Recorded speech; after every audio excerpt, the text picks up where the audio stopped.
అండి అందరికీ నమస్కారం. Welcome to chef Swathi vlog అండి.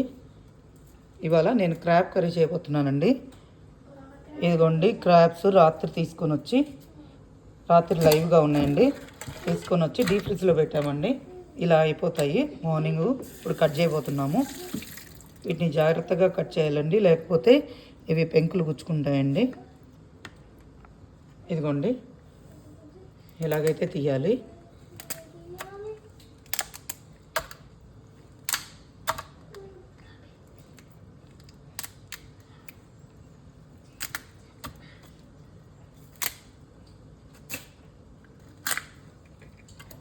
దానికి సపరేట్ చేసుకొని ఇవ్వండి.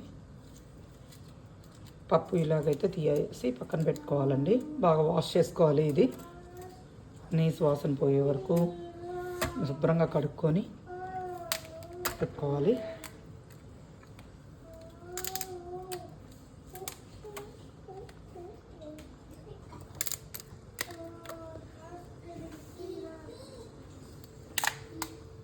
ఇదిగోండి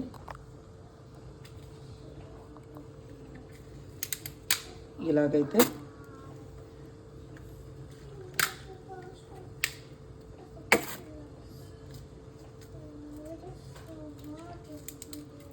చూడండి, మనకి ఇండియాలో అయితే వాళ్ళే కట్ చేసి ఇస్తారు. ఇక్కడైతే మనమే చేసుకోవాలండి. ఇదిగోండి ఫైనల్గా ఇలాగైతే వచ్చేసిద్దండి.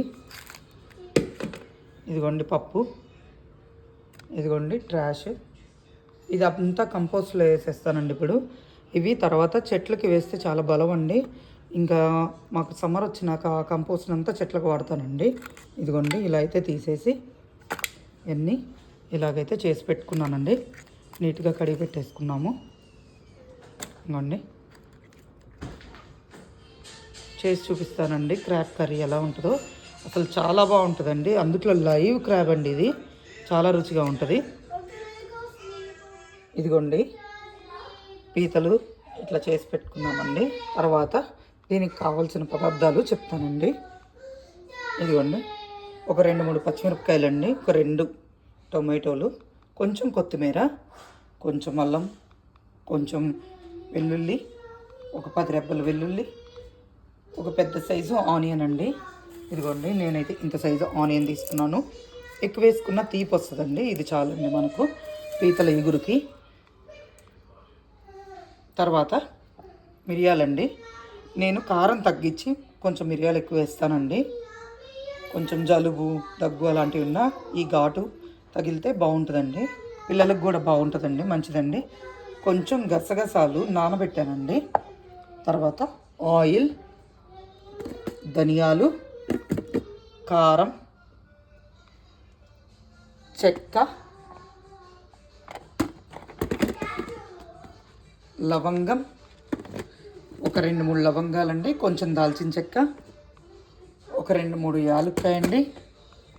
తర్వాత ఇది పిల్లలు కూడా తినచ్చు కాబట్టి పిల్లలకి కడుపు ఉబ్బరంగా ఉండకుండా కొంచెం సోంపు అయితే వేస్తానండి. నేను అరుగుదల ఎక్కువగా ఉంటుంది కదా, కొంచెం సోంపు. తర్వాత కొంచెం జీలకర్ర వేస్తానండి. ఉత్తిగా జీలకర్ర కూడా వేసుకోవచ్చండి సోంపు లేని వాళ్ళు. తర్వాత కొంచెం పసుపు, దానికి తగినట్టుగా సాల్ట్ అండి, ఉప్పు అండి. ఇప్పుడు మీకు ఎలా తయారు చేయాలో చూపిస్తానండి. నేనైతే ముందుగా ఆనియన్ని ఇలా కట్ చేసి ముక్కలుగా చేసి పెట్టుకున్నానండి. దాంట్లో ఈ అల్లం, వెల్లుల్లి, ఈ టొమాటో, కొత్తిమీర, పచ్చిమిర్చి అన్నీ కలిపి పేస్ట్ చేస్తానండి. కొంచెం 2-3 ఇలాచి, లవంగాలు, దాల్చిన చెక్క అన్నీ వేసి పేస్ట్ చేసి చూపిస్తానండి. ఇదిగోండి ఇలాగా గ్రైండ్ చేసుకోవాలండి. మొత్తం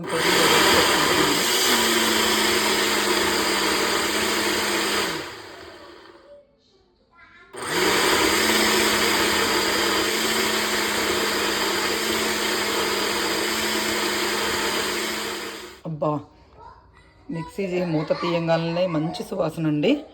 మీరు ఇలాగ అన్నీ వేసుకొని, కొత్తిమీర కూడా నేను దీంట్లోనే వేసానండి, ఎందుకంటే పిల్లలు పక్కకు పెట్టేస్తారు. దీనిలో అయితే ఈ పేస్ట్లో కలిసిపోద్ది కదా. నేనైతే దీనిలో వేసేసానండి. కరివేపాకు ఉంటే అది కూడా వేసుకోండి, దీంట్లోనే ఈ పేస్ట్లోనే గ్రైండ్ చేసేసి పెట్టుకోండి. తర్వాత ఇది ఆయిల్లో వేపినాక చూపిస్తానండి. నేను ఇక్కడైతే ఆలివ్ ఆయిల్ వాడుతున్నానండి. నేను maximum olive oil, coconut oil ఇవే వాడతానండి. నీస్ కూరలకి కొంచెం ఆయిల్ అనేది ఎక్కువ పడుతుందండి. అదిగోండి, ఆయిల్ వేగినాక ఈ పేస్ట్ని అయితే వేసి వేపుతానండి. ఆయిల్ అయితే కాగిందండి. ఇప్పుడు దీనిలో ఈ పేస్ట్ని అయితే యాడ్ చేస్తున్నాను. అదిగోండి, రిమైనింగ్ ఏదన్నా ఉంటే దాంట్లో ఇప్పుడు నేను టమాటోలు వేసి పేస్ట్ చేస్తానండి. ఫస్ట్ ఇది వేగినాక తర్వాత ఆ టమాటో ప్యూరీని అయితే యాడ్ చేస్తాను.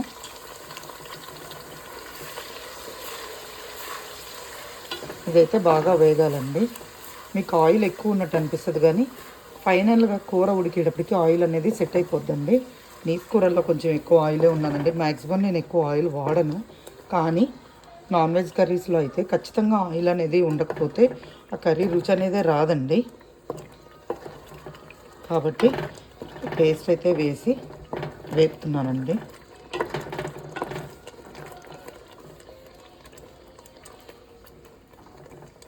మీరు ఇంకా విడిగా ఈ ఆయిల్లో చెక్క లవంగాలు వేసుకుంటారండి కొంతమంది.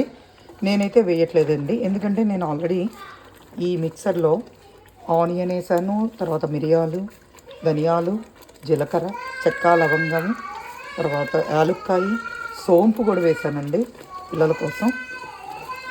పసుపు కూడా దీనిలోనే వేసేసానండి. కొత్తిమీర, పచ్చిమిర్చి అన్నీ కలిపి దీంట్లోనే వేసానండి. నేను ఇక్కడ తీసుకుంది అలపినో పెప్పర్స్ అండి. మీ దగ్గర మామూలు పచ్చిమిరపకాయలు ఉంటే కూడా అవి తగ్గించేసుకోండి. ఈ అలపినో పెప్పర్స్ కొంచెం కారం తక్కువ ఉంటుందండి, సో నేను అందుకనేసి చిన్నవి 4 వేసానండి. ఇప్పుడు ఈ పేస్ట్ బాగా పచ్చి వాసన పోయేదాకా వేగనివ్వాలండి. దీంట్లో అల్లం వెల్లుల్లి కూడా ఉంది, అది కొంచెం బాగా వేగితేనే మంచిదండి, లేదంటే పచ్చి వాసన వస్తుంది. కొంచెం మంట తగ్గించుకొని వేపుకోండి, లేదంటే చిందుతుంది కదా.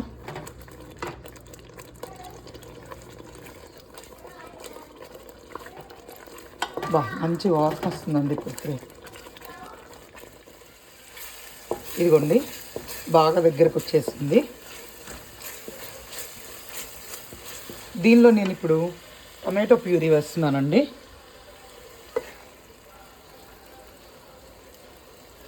ఇది కూడా వేపుతానండి. ఇది కూడా బాగా వేపుకున్నాక అప్పుడు దీనిలో పీతలను యాడ్ చేద్దామండి.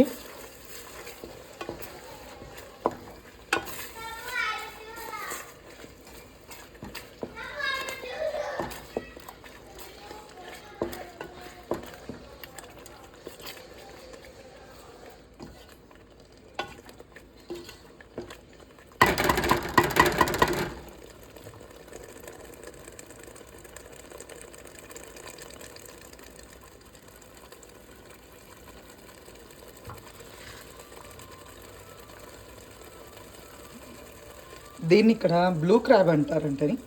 ఇది చాలా టేస్టీగా ఉంటుందండి. బ్లూ క్రాబ్ అయితే మనకు ఇండియాలో చిన్న క్రాబ్స్ కూడా దొరుకుతాయి కదండి, వాటి రుచి వస్తుందండి దీనికి. ఎంత బాగుంటుందో అసలు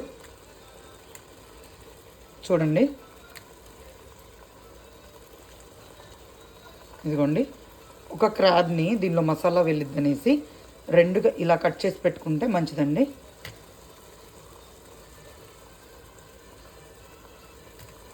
బాగా ఉడుకుతుంది ముక్క, చాలా మసాలా వెళ్ళి చాలా రుచిగా ఉంటుందండి. ఇది చూద్దామండి ఇప్పుడు. ఇదిగోండి, వేగింది. దీనిలో నేను ఇప్పుడైతే క్రాబ్ యాడ్ చేస్తానండి.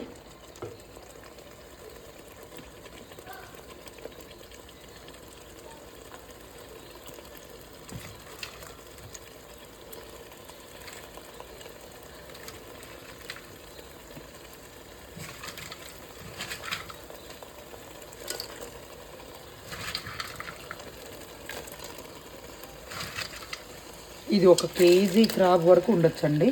అంటే వేస్ట్ తీసేసాను కదా.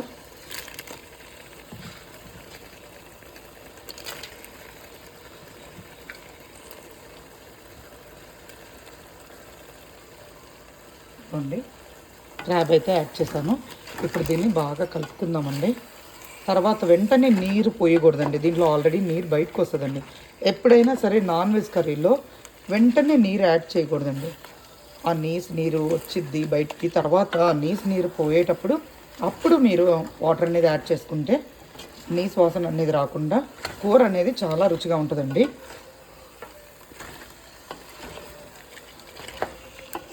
ఇప్పుడైతే ఈ మసాలాని ముక్కలకి పట్టిద్దామండి.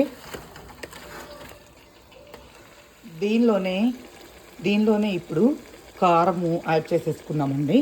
ఇంకా మనం స్పెషల్గా ఏం మసాలాలు వేయట్లేదు. ఆల్రెడీ ధనియాలు జీలకర్ర అన్నీ వేసి పేస్ట్ చేసి దాన్ని ఆ పేస్ట్ని యాడ్ చేసాం కాబట్టి దీంట్లో ఇప్పుడు కారం అయితే యాడ్ చేసేస్తున్నానండి.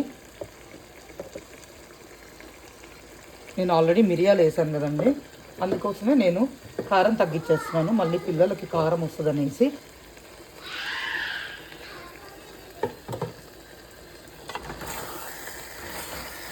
కలబెట్టుకుందామండి. కలబెట్టుకొని దీన్ని 10 నిమిషాలు మూత, ఎప్పుడైనా సరే మనము మూత ఇలా పెట్టకూడదండి. ఇలా బోర్లు ఇచ్చి పెడితే నీరు అనేది బాగా వస్తుంది. ఇది మటుకు మీరు ఫాలో అవ్వండి, ఈ టిప్ నచ్చితే కనుక. దీన్ని కలిపేసుకొని 10 నిమిషాలు సిమ్లో మనము మగ్గనిద్దామండి. అప్పుడు వాటర్ అనేది బయటకు వస్తుంది. ఇదిగోండి చూద్దాం. ఇప్పుడు 10 మినిట్స్ అయిపోయింది. చూడండి నీరు ఎంత బాగా వచ్చిందో. ఇప్పుడు దీనిలో ఆల్రెడీ నీరు వచ్చింది కాబట్టి మనం ఎక్కువ నీరు కాకుండా మోయనంగా యాడ్ చేసుకుందామండి. ఎక్కువ నీరు వేసినా కూడా కూర రుచి అనేది పోయిద్దండి. దానికి తగ్గట్టు ఎంతవరకు కావాలో అంతవరకే యాడ్ చేసుకోవాలండి ఎప్పుడైనా కూడా.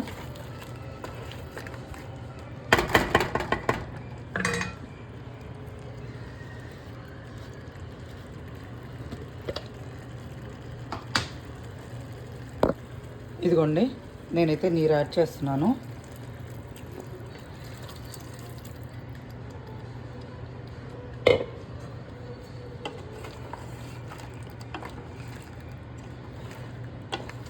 చూడండి ముక్క మునిగింది.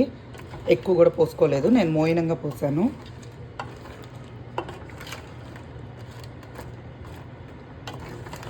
ఒక్కసారి కలిపేసి మూత పెట్టుకొని ఇంకొక 10 మినిట్స్ ఉడకనిస్తే చాలండి.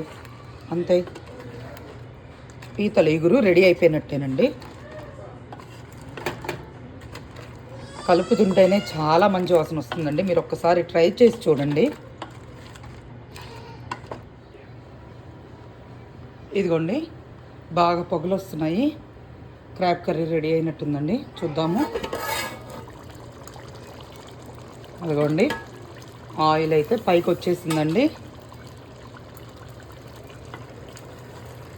చూడండి రెడీ అయిపోయింది.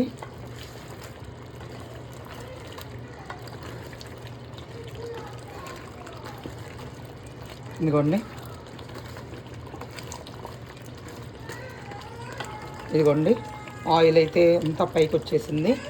రెడీ అయిపోయినట్టేనండి. క్రాబ్ కర్రీ రెడీ అయిందండి. గుమగుమలాడే క్రాబ్ కర్రీ రెడీ అండి. మరోసారి మరో వీడియోతో మీ ముందుంటానండి. ఈ వీడియో కనుక మీకు నచ్చినట్లయితే ప్లీజ్ లైక్, షేర్, సబ్స్క్రైబ్ అండి. Thank you.